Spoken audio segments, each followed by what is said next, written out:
ये बहुत ही इंपॉर्टेंट प्रश्न है जो पिछली वर्ष बोर्ड परीक्षा में पूछा गया था। प्रश्न है, एक अवतल दर्पण से 25 सेंटीमीटर दूर रखी वस्तु का दोगुना बड़ा वास्तविक प्रतिबिंब बनता है। दर्पण की फोकस दूरी ज्ञात कीजिए। तो हमें दर्पण की फोकस दूरी ज्ञात करना है ना। और अवतल दर्पण से 25 सेंटीमीटर दूर रखी वस्तु का, तो आप लोग जानते हैं कि दर्पण से वस्तु की दूरी किससे लिखी जाती है? यू से लिखी जाती है। तो जो यू का मान दे रहा है वो हमको कितना दे रहा है? 25 सेंटीमीटर दे रहा है। और चिन्ह परिपाटी के अनुसार यू का मान कैसा होगा? ऋणात्मक होगा। ठीक। अब वस्तु का दोगुना बड़ा वास्तविक प्रतिबिंब बनता है। तो प्रतिबिंब दोगुना बड़ा बनता है और कैसा बनता है? वास्तविक बनता है। तो जो आवर्धन क्षमता एम का मान है वो कितना दे रहा है? 2 दे रहा है। और वास्तविक प्रतिबिंब के लिए एम का मान कैसा? ये ऋणात्मक होगा। तो लिख देते हैं वास्तविक प्रतिबिंब के लिए, क्योंकि वास्तविक प्रतिबिंब क्या होता है? वस्तु के सापेक्ष हमेशा उल्टा बनता है। तो आवर्धन क्षमता वाला सूत्र लगा देते हैं। तो आवर्धन एम बराबर होता है माइनस का वी अपॉन यू। एम का मान हो जाएगा माइनस का 2 माइनस वी, और यू का मान कितना? माइनस का 25 सेंटीमीटर है। माइनस माइनस प्लस हो जाएगा। ठीक। और 25 का 2 में गुणा, 25 दूनी 50, तो माइनस का 50 आ जाएगा। तो v का मान हो जाएगा माइनस का 50 सेंटीमीटर।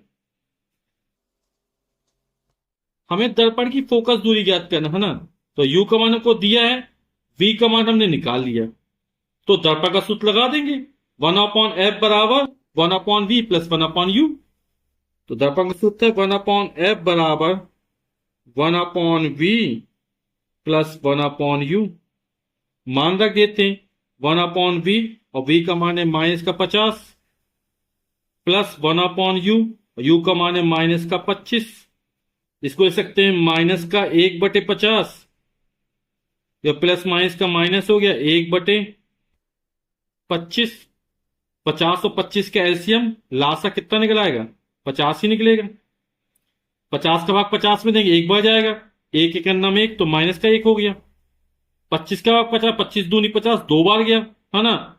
2 का 1 में गुणा 2 हो जाएगा। माइनस तो माइनस लिख दिया।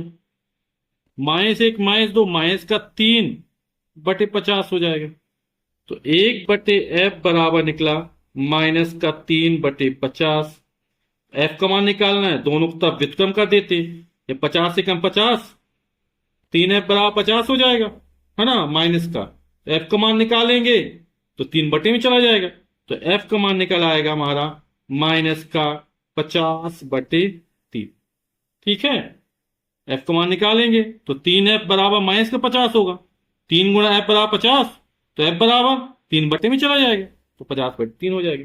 तो 50 में 3 का भाग कर देते हैं। 3 एकम 3, 2 बचा, 20 हो जाएगा।